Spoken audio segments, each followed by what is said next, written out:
Welcome to the sports on Prime. I'm Gary Al Smith. Today we have news from the Black Stars in terms of the fallout of the World Cup qualifiers. We update you on what's happening in Europe in that game between Italy and Sweden, where we see Italy not in the World Cup for the first time since the 1950s. And also we have an update on what the qualification for Morocco means. Thank you for your time. We begin with Kwesi Appiah, who is still speaking and begin up the effort to have a new national setup made up of a talent pool of new players. As you would know, he has been calling up young players in order to supplant the aging generation. For me, I think he has started on the right course. Since his appointment in May, if you've really followed his call-ups, you see he's been trying to try some new players, and that should be his message. He should let people know his purpose and his intent. It shouldn't be just playing for qualifications and winning. If his thought is to build up new team for AFCON, he should clearly state it so that people will really follow him and appreciate what he's doing. For me, I think his team building, his rebuilding exercise is on course. If you've really assessed his call-ups, he's called various players, and I will advise that as at now, he's been able to study and assess each of the players, and I'm sure now he has gotten a call of the group that he intends to work with. He should be consistent moving forward, and maybe something good can come from that. One of the players lining up for the national anthem you saw in the short while Kojo Bajima was speaking was Godfred Donsa, Italian-based player who says he's disappointed that Ghana failed to beat Egypt in Cape Coast. No, professionally we entered the game to win. We entered the game to win because it was good for us to win in order to boost our morale in the team as well, because I think the coaches are preparing the team for any national assignment that will come alongside the road. So I think we went with the mentality of a win, but unfortunately we couldn't win the game. So I think we did our best, and we think it's not sufficient because we needed a win. But I think as long as the national team exists, they'll recruit players as they have been doing, and we think that we can do something in the near future. Right, so in terms of qualifiers, it's done for Africa. The 5 are chosen. We know who they are. However, in Europe, it's not done because Italy and Sweden are still at it. Don't forget that Sweden beat Italy in the first leg that was before the weekend. That was on Friday. And Italy are looking to avert a disaster.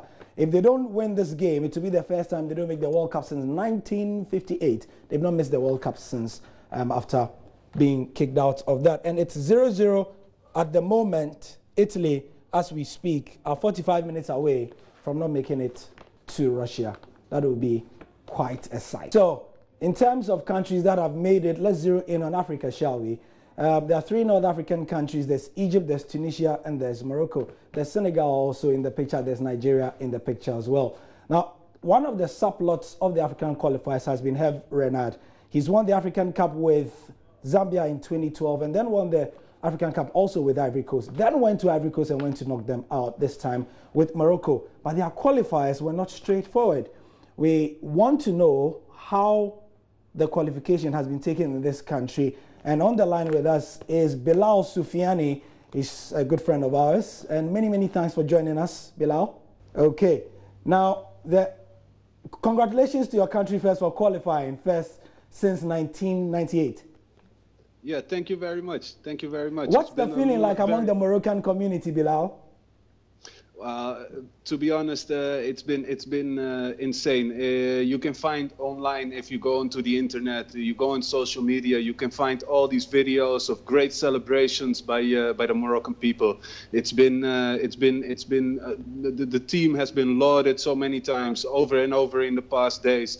If you see how they were well received within Morocco itself when they landed in Rabat, the capital of Morocco, there were so many people waiting for their arrival. When on the road from the airport to the hotel, all the people were standing there along the road, and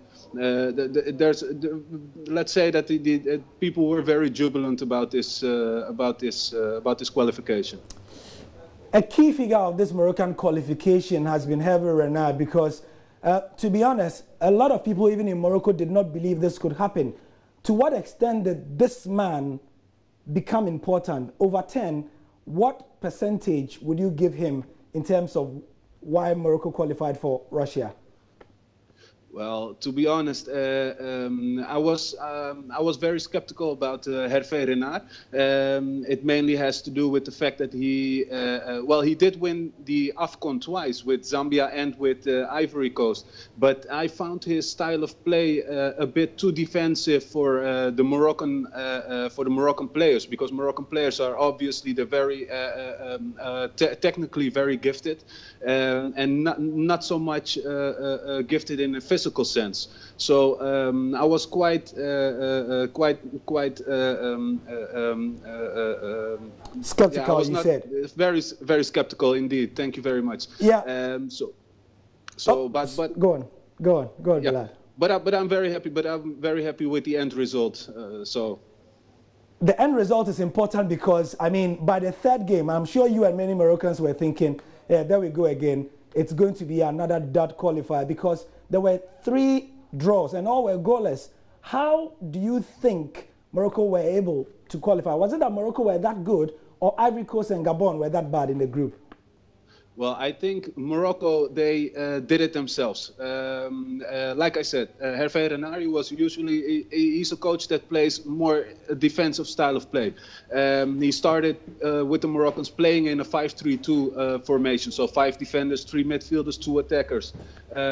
This allowed for very little high pressure and very little gegenpressure, which means as soon as you lose the ball, there's a 5-second rule. You have to retrieve the ball within the next 5 seconds. This allows for a lot of ball possession. And if you are in possession, your opponent cannot score. So after the first 3 games, we realized that in offensive sense, there was too little pressure forward. So he changed the style from a 5-3-2 to a 4-3-3, which allows much more pressure up front. He brought in Belhanda, for example. He brought in players like Hakim Ziyech. He brought in Hamza Mendil, Ashraf Hakimi, who's a Real Madrid player. So I think those changes were pivotal for this qualification of Morocco.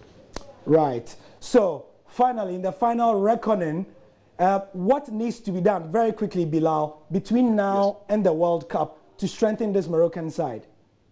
What I think is that Morocco is lacking a very good goalkeeper. We have now a goalkeeper, Mounir, who's a goalkeeper in Spain, but he never plays.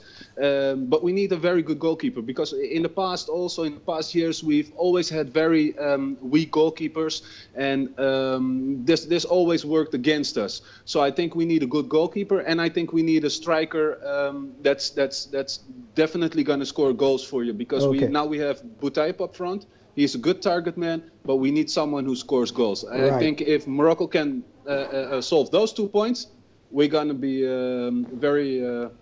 very successful in Russia. Nice one. Thank you very much, Bilal Soufiane. We appreciate your time from Amsterdam. And once again, Mabruk.